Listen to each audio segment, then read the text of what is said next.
Just a mute. Am I a presenter? Am I? There you are. It started. Oh, sure.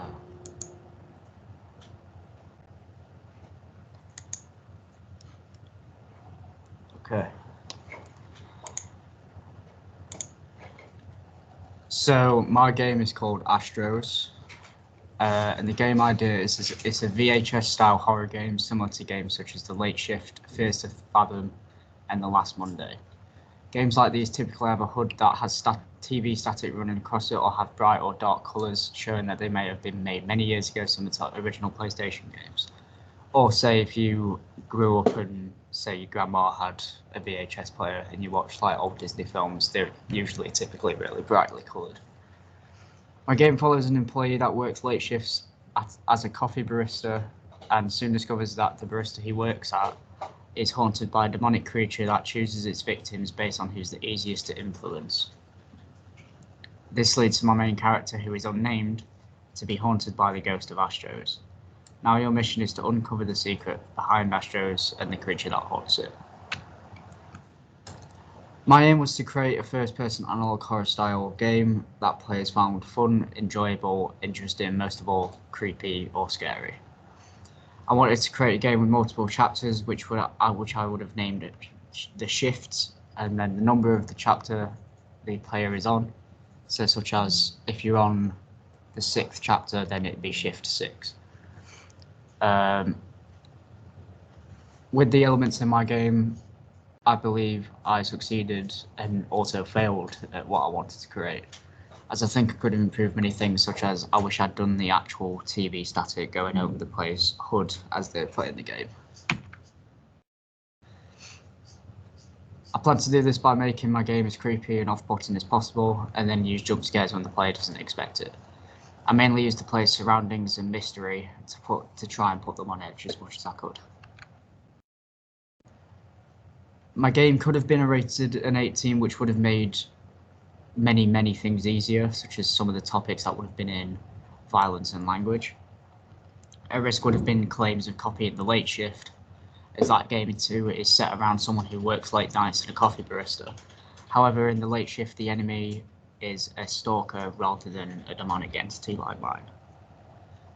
Another constraint I had is that the project originally started with me and someone else, but we got split up. So we both ended up doing separate projects, but although he did some models for the game, I decided to still keep them in because they just worked perfectly in the first level. But since the separation, I had to download pre-made models and list these in an asset table. I was aiming my game towards gamers who are 16 or older who also enjoyed psychological horror or just horror games in general. I plan to hit this demographic by making my game violent, but not violent enough to be rated an 18+. And the suggestive themes in my game wouldn't be crossing the borders of a 16 rated game. My game is created to suit the demographic I plan for, and not for anyone younger than these ages, as they might find it a bit too much and the parents might get annoyed and put a bad review on the game. I undertook research by studying games similar to mine in theme or just general aesthetic, and watched videos on YouTube that follow the analog horror style. I also looked at reviews for these games to see what people liked and didn't like, so I knew what to include and what to avoid including. I also did make a survey at one point asking what people wanted to see in a psychological horror game with an analog horror style. I got some pretty positive stuff, pretty good feedback from that. I knew what people wanted to see and what they didn't want to see and what they weren't too sure about.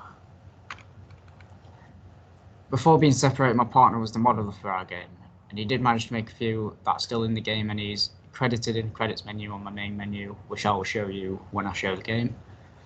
My responsibility in the game was to program and build out the levels and narrative. I think the development was smooth. Nothing had really been slowed down. Nothing stopped me really, which I'm glad about, considering we didn't have too long of a time to make our game. The basic practical elements in my game examples are like movement, jumping, sprinting, and crouching. On top of these, I've got ones that could be considered basic, but I don't think they are really. They're just things that I think need to be in this kind of game, such as a flashlight, a stamina bar, and a sanity bar, because in my game, rather than health, you have sanity, and if you lose your sanity, then you fail. Transitions to the next level, animations, and much more. This is an example of testing feedback I received from my peers whilst they played through my game. This feedback has helped me a lot throughout my development to improve on certain things and what to take out, what to make better. Example, in the first testing that we did, I had a lot of complaints about how the flashlight wasn't bright enough, and I decided to make it brighter, and it looks way better now, and I haven't had much complaints since. Yeah.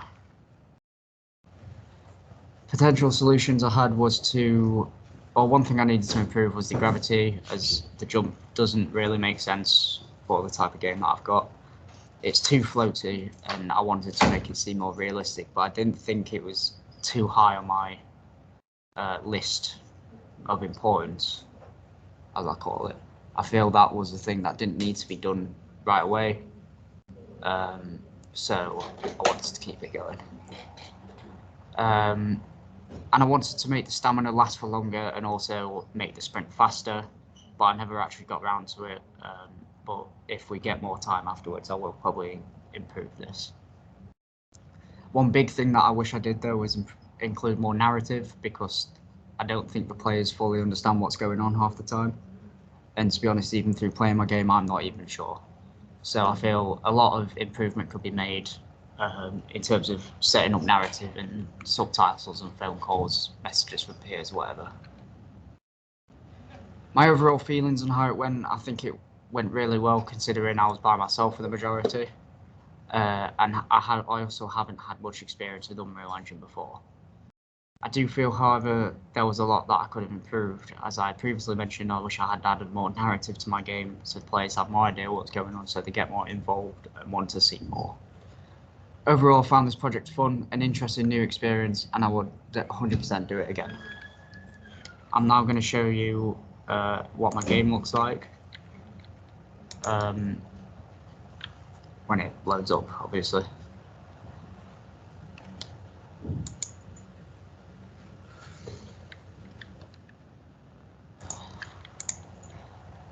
So, if it decides to work, right. Here's my credits menu. Obviously, my name's there. Here's my old partner. He was the modeler for the game, and as I said, I decided to keep a few of his models in. The turn TV off just cancels the game, turns it off completely. But if you enter tape, it loads you into the first level. One glitch I have as well is when you enter through the main menu, you have to click and drag to move the camera, but if you just pause and resume, that fixes it. Here's my board to show the controls, or the basic controls for the player.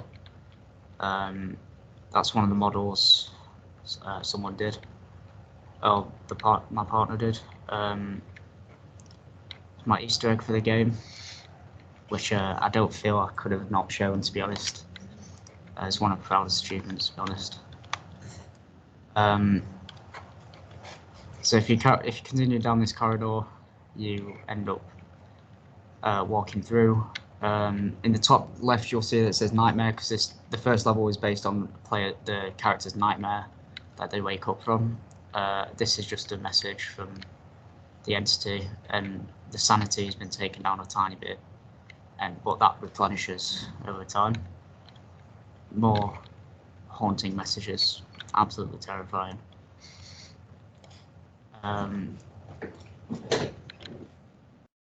That's kind of like a preview of what the entity looks like. This part's really glitchy, and I'm sorry for that particle effects pain. But this level is kind of more just to get a feel of what the controls are, kind of setting up for what's to come with the game. And as you're walking down the rest of this corridor, you can see this looks normal, and then if you walk through, hasn't worked for whatever reason. Cool, but I'll load it up for you now.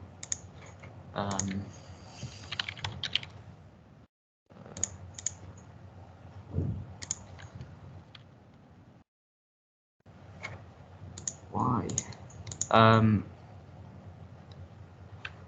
There's a level before this one, but it's not showing up for some reason. Don't know why.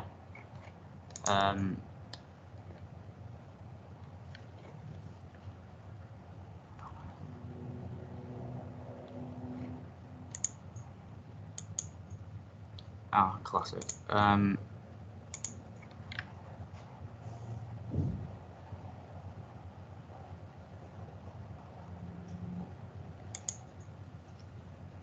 Doesn't seem to want to work. Oh, never mind. So the level before this, you're in the house, you're the character's house. You wake up from the nightmare that you had, and it says shift 0. That's gone at the minute, but that I'm going to put that back in. Just the outside of the house, it got walls to stop you from jumping off and that. This is where the next level will take place, where you go to the shop and some interesting things happen to you on the way back. Thank you for watching my presentation. Does anybody have any questions? I do. Blake has a question. Hello. What was the hardest part of this project? The hardest part of my project was, I think, learning many aspects of Unreal when not having done it before. Not having much experience didn't help, but I managed to overcome it and make my game as best as I could with less experience. Thank you. I'd like to get a file. Does anybody else have any questions? No? Okay, because you're in the room, I will give you face-to-face feedback, so I'll stop the recording.